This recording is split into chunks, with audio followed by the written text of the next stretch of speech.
이 오후 예배에 하일레베르크 요리 문답을 알아보고 있는 중입니다. 오늘은 우리가 35문 그리고 36문에 대해서 좀 알아볼 텐데 동정녀 탄생의 이유라고 하는 제목으로 함께 배워보도록 하죠. 그럼 먼저 우리 35문과 36문을 우리 한번 읽어보겠습니다. 제가 질문을 드리면 여러분께서 답을 해주시면 되겠습니다. 35문입니다. 그분은 성령으로 잉태되사 동정녀 마리아에게서 나셨으며 라는 말로 당신은 무엇을 고백합니까? 하나님의 영원한 아드님은 참되고 영원한 하나님이시며 여전히 참되고 영원한 하나님으로서 성신의 사역으로 동정녀 마리아의 살과 피로부터 참된 인성을 취하셨습니다.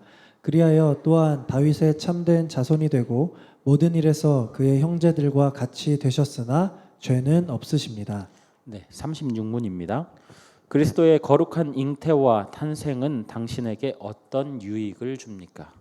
그리스도는 우리의 중보자이심으로 잉태되고 출생할 때부터 가지고 있는 나의 죄를 그의 순결함과 온전한 거룩함으로 하나님 앞에서 가려줍니다. 네, 동정녀 탄생이라고 하는 제목인데요. 오늘 말씀을 하기 전에 우리가 좀 생각을 해볼 것이 있습니다. 그것은 무엇이냐면 여러분 우리가 자주 쓰는 말 중에 어정쩡하다라고 하는 말이 있습니다. 사전적 의미로 보면 이 어정쩡하다라는 말은 이것도 아니고 저것도 아니고 모호하고 어중간하다라고 하는 뜻을 갖고 있죠. 이 어정쩡한 것은 언제나 불안정하고 우리에게 좀 애매하지만 인간관계의 어정쩡함이야말로 우리를 정말로 힘들게 하는 요소가 아닐까 생각이 됩니다. 이 스웨덴의 한 심리학자가 진행한 연구 결과에 따르면 완전히 깨진 관계나 없는 관계보다 어정쩡한 관계가 훨씬 더 우리에게 심리적으로 해롭다라고 하는 그런 결과가 나와 있습니다. 남녀 관계, 친구 관계, 비즈니스 관계 이런 여러 가지 관계에서의 어정쩡함이 우리의 스트레스를 끌어올리는 요인이 됩니다. 여기 청년들 많은데 남사친 여사친에게 어정 권리를 당한다. 굉장한 스트레스죠. 네. 이런 부분들을 여러분 생각해 보면 이 스트레스라고 하는 분야를 가장 많은 부분에서 차지하고 있는 그런 내용이 아닐까 생각이 됩니다. 그런데 여러분 인간 관계에서의 이 어정쩡함도 굉장한 스트레스가 되는데 그거보다 더 해로운 우리에게 영적으로 해로운 어정쩡함이 어디서 나오냐면 하나님과의 관계에서의 어정쩡함입니다. 여러분께 정중하게 질문을 좀 드리도록 하겠습니다. 여러분 예수님과 어떤 관계를 가지고 계신가요? 여러분의 영적 상태를 만약 그래프화를 한다라고 생각을 해봤을 때 이 점수가 높을수록 예수님과 가깝다라고 생각을 하는 겁니다. 그러고 나서 점수가 낮을수록 예수님과 멀다라고 이야기를 한다면 여러분과 예수님의 관계 몇 점을 주시겠습니까? 네. 물론 굉장히 주관적이기도 하죠. 주관적이기도 하고 예수님 입장도 사실 들어봐야 되는 거기 때문에 그러나 어쨌든 여러분이 느끼는 예수님과의 관계 몇 점을 줄 수 있을까?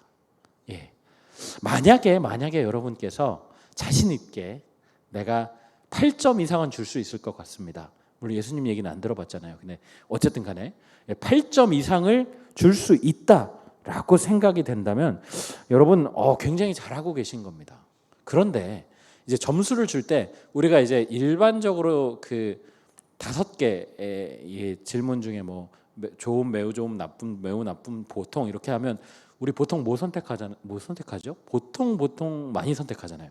아주 좋지 않거나 아주 나쁘거나 하지 않으면 그런 것처럼 여러분이 만약에 예수님과의 관계에 나는 한 3점, 한 4점, 3점은 좀 낮은 것 같고 4점에서 5점 정도 여러분 이렇게 점수를 주실 수 있다라고 한다면 여러분과의 예수님과의 관계는 어정쩡하다라고 말할 수 있습니다. 그렇다면 우리가 이렇게 생각을 해봐야 돼요. 왜 예수님과의 관계가 어정쩡할까? 이 놀랍게도 이렇게 어정쩡한 영적 관계의 중심에는 뭐가 있냐면 이 잘못된 예수님에 대한 지식이 존재한다는 겁니다. 이게 굉장히 큰 비중을 차지한대요.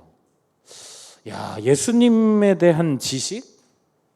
내가 나름 교회를 오래 다녔는데, 내가 나름 신앙생활을 오래 했는데, 내가 수많은 설교를 들었는데 내가 예수님에 대해서 잘 모른다고? 도대체 이게 무슨 소리일까라고 생각을 하실 분들이 계실 것 같은데, 여러분 잘 들어보십시오. 사도신경에서 고백할 때 예수님에 대해서 고백하는 내용 중에 가장 첫 번째가 뭐냐면 이거예요. 성령으로 잉태하사 동정녀 마리아에게 나시며. 여러분 이 부분에 대해서 어떻게 생각하세요? 성령으로 잉태하사 동정녀 마리아에게 나셨다. 여러분 분명하게 말씀을 드리는데, 여러분께서 만약 이 부분을 고백하는 데 있어서 전혀 거리낌이 없다. 나 믿어. 맞아. 확실해. 라고 여러분 생각을 하신다면 여러분 복 받은 사람입니다. 왜냐하면 여러분 거리 나가서 전도 해보신 적 있으시죠? 여러분 거리 나가서 전도, 이번에 청년부도 우리 원주 가서 이 노방전도도 해보고 했잖아요. 이 거리에 나가서 전도를 해보면요 확실해집니다. 뭐가 확실해지냐면 이 말을 믿는다라는 사실 자체가 얼마나 기적적인지를 알게 돼요.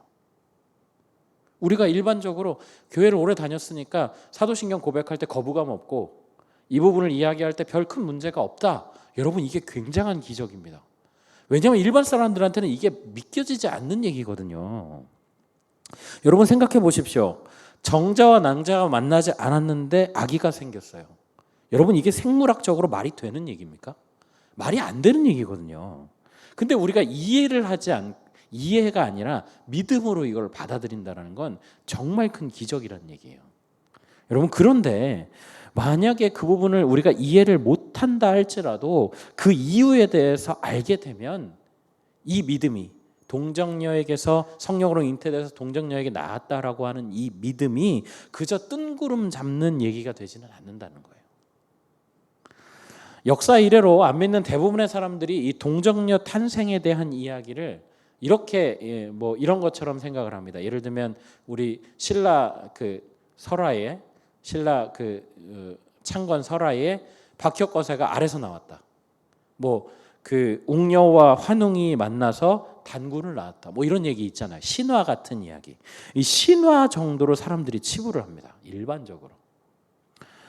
그런데 안 믿는 사람들만 이럴 것 같은데 그렇지가 않아요. 정말로 놀라운 사실은 여러분 독일의 자유주의 신학자 중에 불트만이라고 하는 사람이 있는데 이 사람이 뭐라고 얘기를 했냐면 마태, 마가, 누가, 요한 이런 예수님의 제자들이 예수님을 높이기 위해서 예수님을 신격화하는 과정에서 그의 출생을 신화화했다.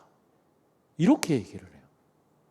여러분 신학자라고 하면 성경을 얼마나 열심히 공부하겠습니까? 그 말씀에 대해서 통달하려고 얼마나 노력을 하겠어요. 그런데 그런 사람들 중에도 이렇게 해석을 하는 사람이 있다라는 거예요. 이걸 이제 자유주의라고 얘기를 하는데 이제 굉장히 굉장히 프리하게 생각을 하는 겁니다. 그러니까 이분들은 약간 정통에서 좀 벗어난 분들인데 어쨌든 간에 이렇게 공부를 열심히 한 사람들마저도 이렇게 얘기를 하는데 일반 성도님들은 어떨까? 여러분 많은 성도님들이요 의외로 이 동정녀 탄생에 대한 이야기를 외면합니다. 애써 외면을 해요. 그냥 우리가 이 사도신경에서 고백하는 그거 정도만 고백을 하지. 여러분 전도 나가서 예수님이 동정녀한테서 탄생하셨어요. 성령으로 잉태되셨어요. 이런 얘기하는 사람 봤어요? 이런 얘기 안 해요. 전도 나가면 뭐 얘기하냐면 예수님이 우리를 위해서 죽으셨어요. 그리고 부활하셔서 우리에게 생명이 되셨어요. 그러니까 당신도 부활해서 생명이 될 수 있습니다. 이렇게 얘기를 하지 누가 동정녀에게서 나서 잉태됐다는 얘기를 누가 합니까? 그러니까 무슨 얘기냐면 일반적으로 볼 때 사람들이 이 이야기를 어떻게 치부를 하냐면 그거는 좀 남사스럽다. 이게 표준어예요.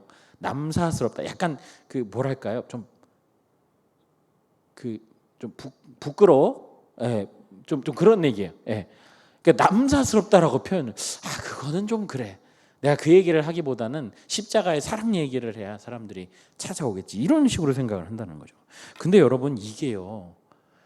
정말로 의외인데 이게 바로 영적인 어정쩡함을 이끄는 겁니다. 예수님에 대한 정확한 정보가 없다라는 거예요. 여러분 우리가 지식적으로 예수님에 대해서 좀 알아야 됩니다. 우리가 그래서 지금 하이델베르크를 하는 거기도 한데 여러분 이렇게 해서 예수님이 어떤 분이신지에 대해서 이야기를 해야 돼요. 여러분 예수님은 정확하게 말씀드릴게요. 성령으로 잉태되셨고 동정녀 마리아에게서 나셨습니다. 이쯤에서 아멘이 나와야 되는데 예, 이거 옆구리 찔러서 절박인가요? 예. 그런데 여러분 예수님이 100% 하나님이세요. 100% 인간입니다. 100% 무죄, 죄가 없어요. 그런 분이에요. 세상의 이단들이요, 이 세 가지 중에 꼭 하나를 건드립니다. 우리가 지난 시간에 잠깐 우리 김신구 목사님을 통해서 배웠는데 이 아리우스주의 뭐 이런 사람들도 그렇고 여호와의 증인도 그렇고 이 세 가지 중에 하나를 꼭 건드리거든요. 그게 왜 그러냐면 셋 다 이해가 안 되기는 하는데 그 중에서 하나라도 인간적인 이해가 들어가야 사람들이 우리의 이 말에 걸려든다라고 생각을 해서 셋 중에 하나는 깎아내려요. 혹시라도 여러분 100% 하나님, 100% 인간, 100% 무죄하심에 대한 반론을 제기하거나 혹은 그게 아니다라고 이야기하는 사람이 있으면 여러분 그 사람은 좀 이상한 사람, 이단이라고 생각해도 돼요. 그러니까 여러분 이 설명하기도 지금 제가 난처하잖아요. 제가 뭐라고 얘기를 하겠어요, 이거에 대해서. 좀 난처하기는 한데 이 비과학적이고 비상식적인 이야기가 우리의 신앙 고백이 되어야 한다라는 거예요. 왜 그럴까요? 여러분 이 고백을 해야만 예수님이 누구신가를 고백할 수 있습니다. 예수님이 누구신가를 고백하는 첫 단추가 된다라는 얘기예요. 자, 여러분 모든 사람이 동정녀 탄생 얘기를 들을 때 첫 번째로 하는 질문이 있습니다. 어떻게 남자를 알지 못하는 처녀가 어떻게 아기를 낳지? 어떻게에 주목해요. 이 얘기를 들으면 여러분 그런데 우리가 천지를 창조하신 걸 믿잖아요. 안 믿어요? 예, 믿죠. 하나님이 말씀으로 천지를 창조하신 거 안 믿으세요? 예, 믿으시죠. 예, 여러분 이걸 믿으신다면 동정녀 탄생은 아무것도 아니에요. 아니 천지를 말씀으로 지으신 분이 처녀가 아기를 낳게 하는 게 대수입니까? 전혀 문제가 없다라는 거예요. 우리 입장에서는. 여러분이 신앙을 가지고 있다면 이건 문제가 될 게 아니라는 거예요. 우리는 어떤 걸 바꿔야 되냐면 어떻게를 왜로 바꿔야 해요. 무슨 얘기냐? 왜 하나님이 성령으로 잉태되어 동정녀로부터 세상에 나와야 했을까? 여러분 이게 우리의 질문이 돼야 된다는 거예요. 이제부터 여러분께 간략하게 왜 예수님께서 성령으로 잉태되어 동정녀로 나오셔야 했는지에 대해서 세 가지로 여러분께 말씀드리도록 하겠습니다. 자, 첫 번째입니다. 첫 번째는 예수님은 참 사람이 되어야 했습니다. 왜 사람이어야 될까요? 죄를 누가 지었어요? 사람이 지었어요. 사람이 지었기 때문에 사람이 되셔야 했어요. 태초에 하나님과 처음에 인간이 교제할 때에 사람이 하나님께서 창조주께서 거룩하시기 때문에 피조물도 함께 거룩했다고요. 죄가 없는 상태.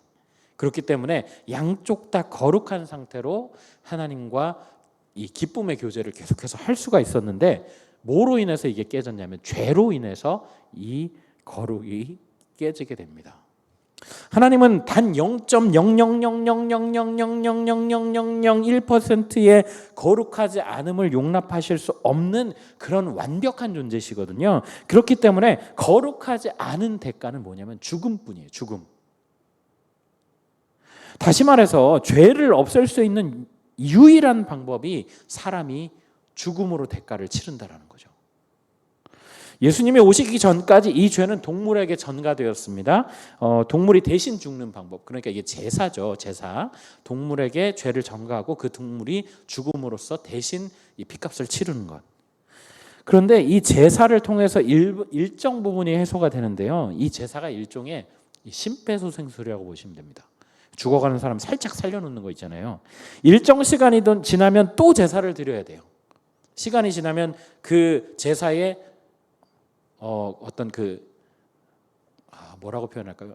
약발이라고 하면 안 되는데 어쨌든 그 제사에 그 좋은 말 없나요? 죄송해요. 제가 지금 생각이 안 나가지고. 효력. 그렇죠. 네, 감사합니다. 이 목사의 무지함을 깨워주셔서 감사합니다. 효력. 그렇죠. 제사의 효력이 끝나는 거예요. 그러면 또 다른 제사를 드려야 돼요. 이게 그 예수님이 오시기 전까지 우리가 죄를 어느 정도 해소할 수 있는 유일한 방법이었습니다.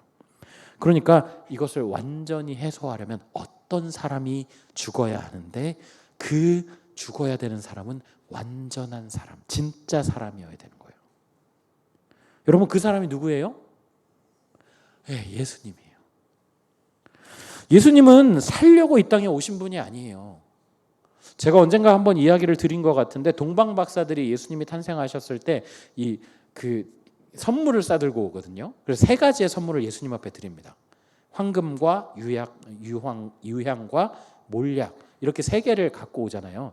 근데 황금은 왕한테 드리는 거고 이 유향과 몰약은요 제사용품입니다. 여러분 생각해 보십시오.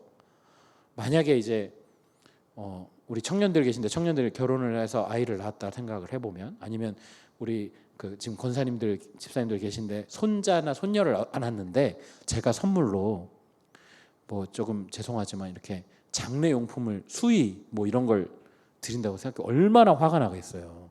이 목사가 미쳤나 그러지 않겠어요? 그러니까 지금 상황이 이래. 왜 그랬냐면 예수님은 처음부터 살려고 오신 분이 아니라 뭐 하러 오셨다? 죽으러 오셨다. 사람으로 예수님께서 오셨잖아요. 그런데 30년 동안 굉장히 짧은 세월을 사셨습니다. 33년이다, 4년이다, 조금 더 넓게는 35년이다, 얘기가 많지만 고려해 봤을 때 30여 년이라고 합시다. 그 30여 년의 짧은 세월을 살면서 인간의 모든 걸 다 경험하셨어요. 우리와 똑같이 태아기를 보내셨고, 똑같이 엄마의 그 고통 속에서 출산을 하셨고, 그리고 똑같이 성장을 하셨고, 똑같이 고통을 당하셨고, 똑같이 위협을 당하셨어요. 똑같이 유혹을 받았습니다. 똑같이 죽으셨고요. 똑같이 무덤에 묻히셨어요. 히브리서 4장 15절에는 이렇게 얘기해요. 우리에게 있는 대제사장은 우리의 연약함을 동정하지 못하실 리가 아니요 모든 일에 우리와 똑같이 시험을 받으신 이로되 죄는 없으시니라. 우리와 똑같은 사람이었다고요. 밥을 안 먹으면 배가 고프고요. 잠을 안 자면 피곤하시고요. 기분이 나쁘면 화도 내시고 그러셨다라니까요. 예수님이라고 해서 그러고 사람들이 막 공격을 해도 아무 기분에 전혀 문제가 없고 이런 분이 아니셨다라는 거예요. 인간이 당할 수 있는 똑같은 마음의 고통. 그래서 예수님이 그 사단에게 시험을 처음 당하셨을 때 기억나세요? 사막에 끌려가가지고 광야에 끌려가가지고 시험 당하실 때 이 돌을 떡덩이로 만들어라. 얼마나 배고프셨겠어요. 40일 동안 금식을 하셨는데 그런 분이셨다니까. 인간이랑 똑같아요. 똑같은데 뭐만 없어요? 죄만 없어요. 그러신 분이시기 때문에 그 30여 년간의 삶 동안에 그 경험하신 그 경험을 바탕으로 우리를 동정하실 수 있다. 우리를 위하실 수 있다. 우리의 마음을 진심으로 이해하실 수 있다는 거예요. 운동 얘기를 해서 죄송한데 우리나라의 그 유명한 축구 선수 있죠. 손흥민 선수. 손흥민 선수가 만약에 유소년들한테 축구 기술을 가르쳐 주는데 빨리 달려. 그러면 사람들이 뒤에 쳐질 거야. 그러면 앞으로 들어가. 그리고 골을 넣어. 이게 안 돼? 라고 이야기를 한다면 유소년들이 알아들을까요? 이게 왜 안 돼? 그냥 뛰면 되는데. 이렇게 얘기하면 여러분 알아들을까요? 지금 예수님이 어떻게 하셨냐면 예수님이 마치 손흥민 선수, 축구 선수에 비교를 하자면 축구 되게 못하는 선수였다가 열심히 성장해서 하나하나 기술을, 스킬을 다 습득을 하신 분이에요. 그래서 얘기를 할 때 너의 그 어려움을 내가 알아. 이렇게 얘기를 하시는 거라고요. 물론 축구 선수에 비교를 할 수는 없지만 예수님이 그렇게 경험을 다 하셨기 때문에 인간의 모든 것들을 진심으로 이해하실 수 있는 분입니다. 진심으로 우리가 고통스러워할 때 위로하실 수 있는 분이라는 거예요. 여러분, 이게 예수님이 참 사람이셔야 되는 이유입니다. 두 번째로 따져보면, 두 번째는 뭐냐면 예수님은 참 하나님이셔야 했습니다.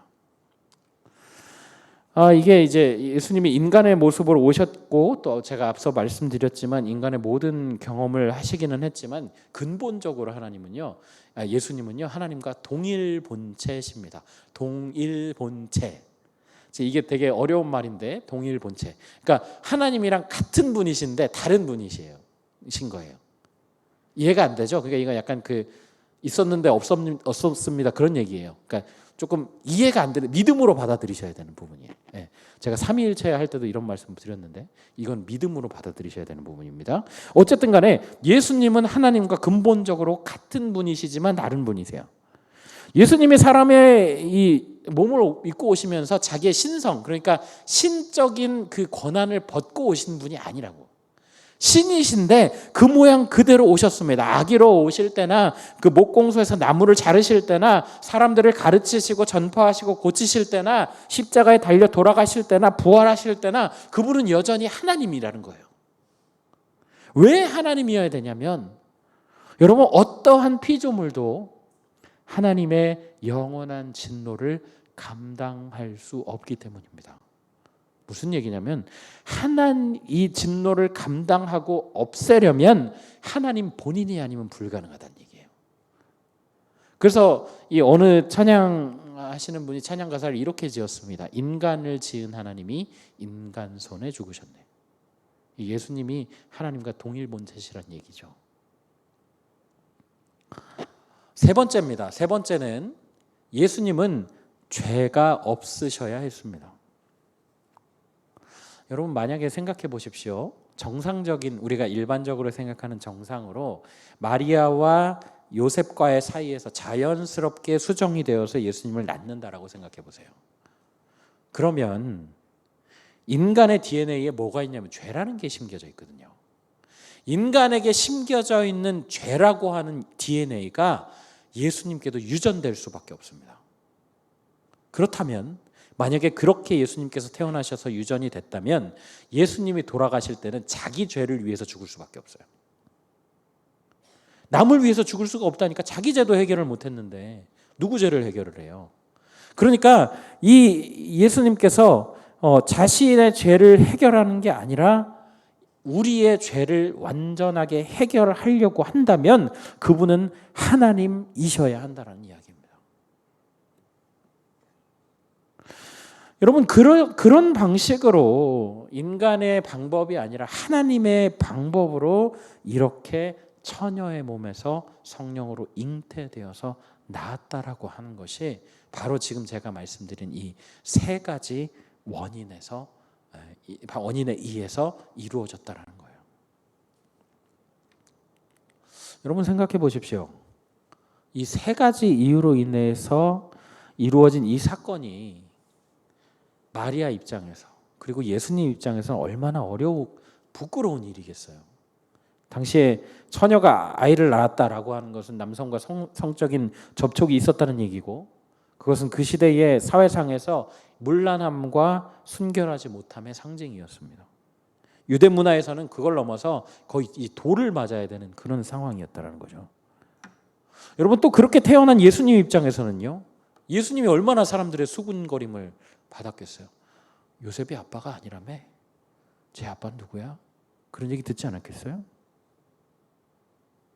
여러분, 그런데 사람을 살리려고 하니까, 인간의 죄를 없애고 하나님과의 관계를 회복하려고 하니까 그 방법밖에는 없었다라는 거예요. 사실 하나님이 왜 이런 방법을 택해야 됩니까? 인간이 죄를 지은 순간에 하나님이 내가 너를 창조한 건 잘못한 것 같아. 너를 창조할 필요가 없었는데 괜히 창조했다. 그리고 너는 우주의 먼지로 사라져라. 그러면 끝이에요. 그럼 바로 그 말씀대로 우주의 먼지로 사라지는 게 인간이라고요. 그렇게 하고 나서 말 잘 듣는 새로운 피조물을 또 만들면 되죠. 혹시 그 피부조물이 또 죄를 짓는다? 또 없애버리고 새로 만들면 돼요. 그러다 보면 이제 하나님도 피조물을 만들어봤자 죄를 지으니까 만들 필요가 없고 이렇게 하실 수도 있는 거라고요. 하나님 입장에서는 하등 이런 방법을 택할 필요가 전혀 없는데 그런 분이신 그 하나님이 이런 방식을 택해서라도 사람을 살리고 싶으셨다라는 겁니다.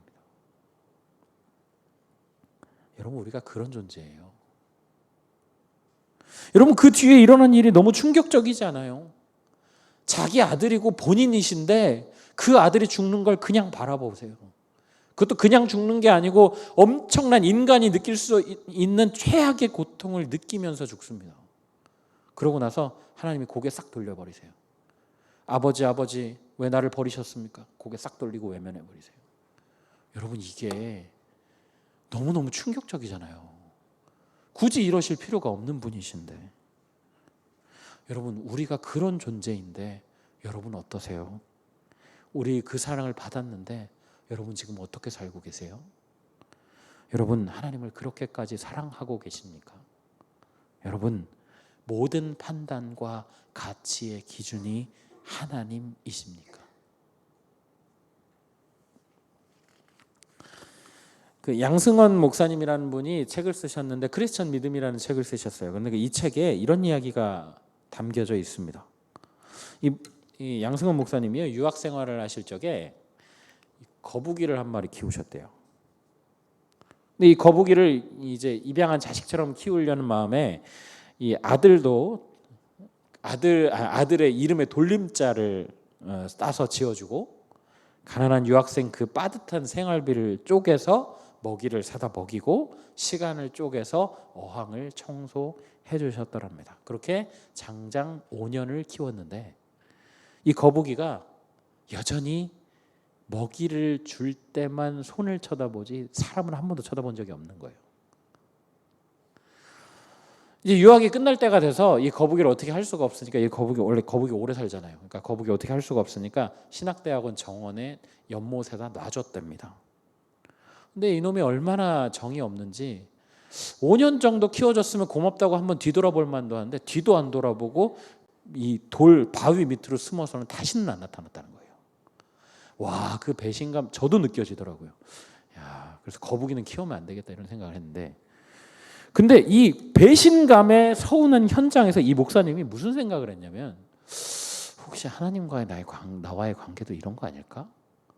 하나님이 복 주시는 그 손만 바라보고 하나님은 안 바라보는 거 아니야? 하나님과 어떤 그런 끈끈한 관계인 것 같기는 한데 내가 그렇다고 내가 하나님과의 되게 사랑에 빠진 관계 같지도 않고 또 그렇다고 또 하나님을 모르는 건 아니야. 여러분, 이런 어정쩡한 관계로 살고 있는 것은 아닌가를 이 거북이 사건을 통해서 생각을 하게 되었다라는 겁니다.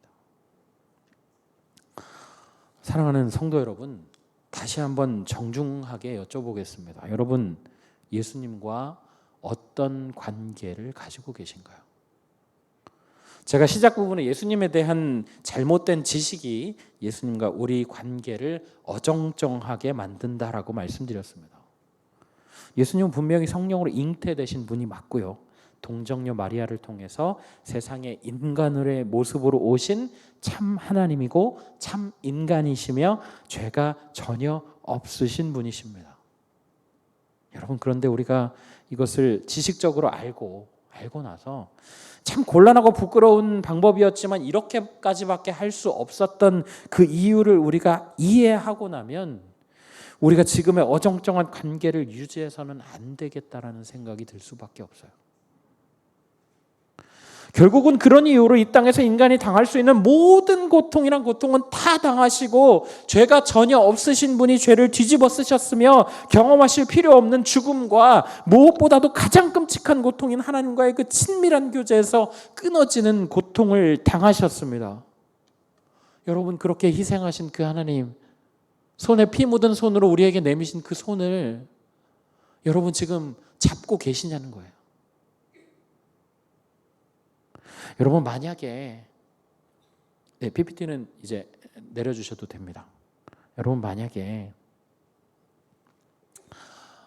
여러분의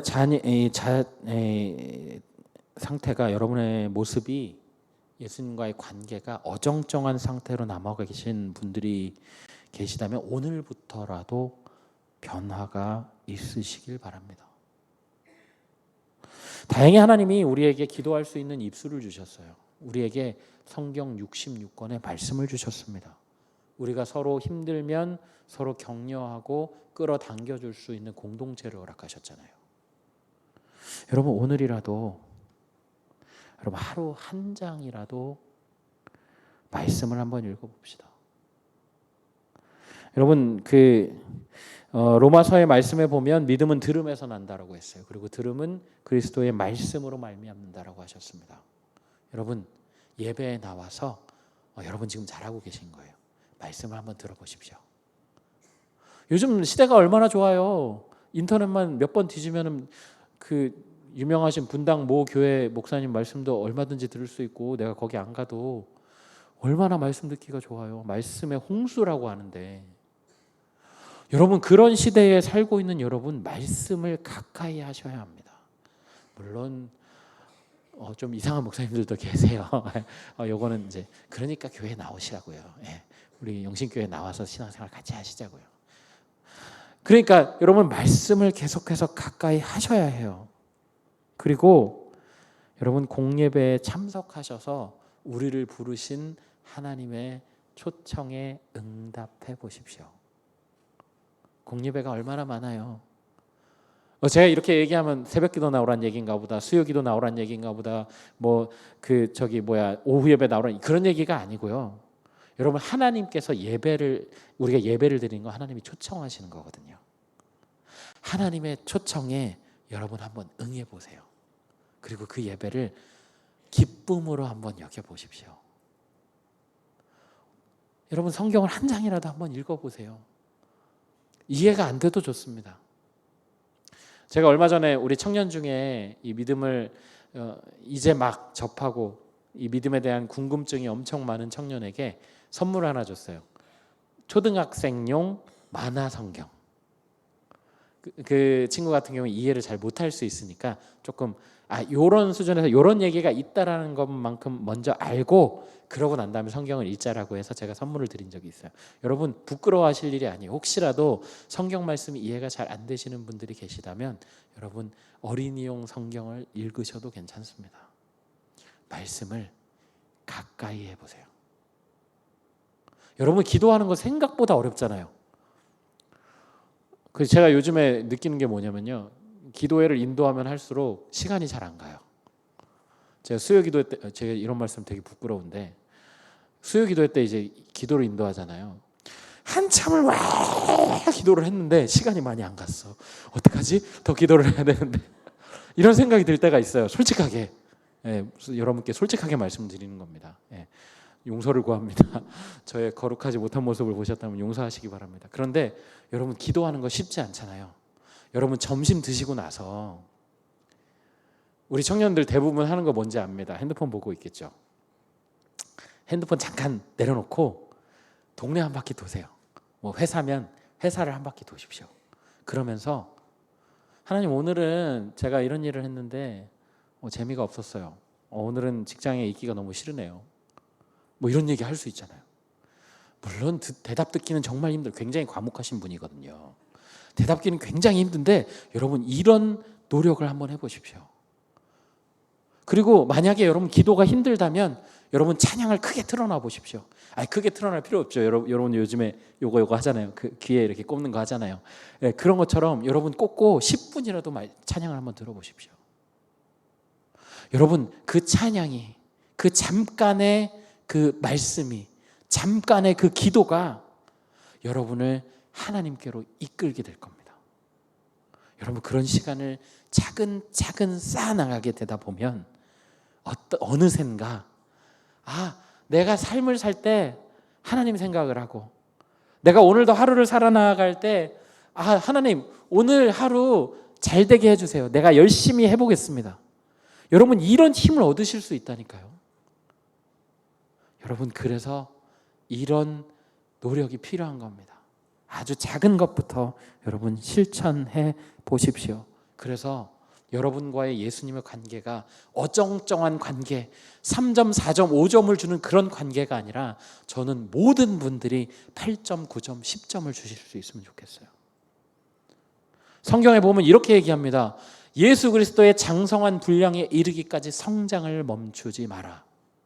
여러분, 그 장성한 분량에 이르기까지는 조금 어렵겠지만 조금씩 성장해 나아갈 때에 예수님과 한 걸음 더 가까워지실 수 있습니다.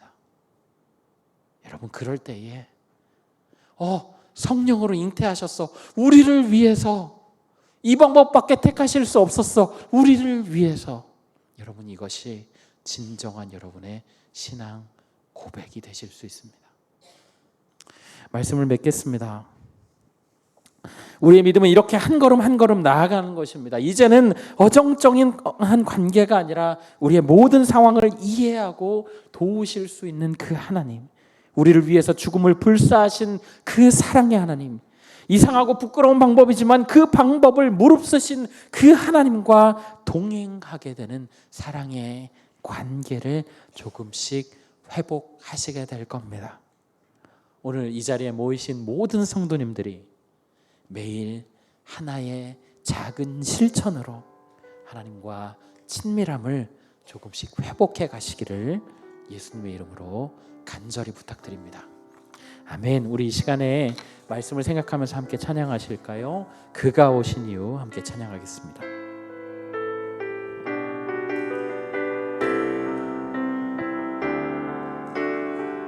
이 세상 가장 아름다운, 이 세상 가장 아름다운 순종의 눈물, 온 세상 다시 빛나게 한 생명의 눈. 우리 조금만 당겨서 할까요? 그가 이 땅에 오신 이유, 죽어야 살게 되고 져야만 승리하는 놀랍고 영원한 신비, 지으신 그대로 회복시킨 우리의 창조주 그리스도, 십자가의 길로 아버지 뜻 이루셨네. 그가 이 땅에 오신 이유, 이제 우리에게 맡겨진 그 소망, 그 사랑, 그 생명, 아름답고 눈부신 십자가의 길, 우리가 이 땅에 살아간 이유. 아멘. 우리 이 시간에 말씀을 생각하면서 함께 기도하실까요?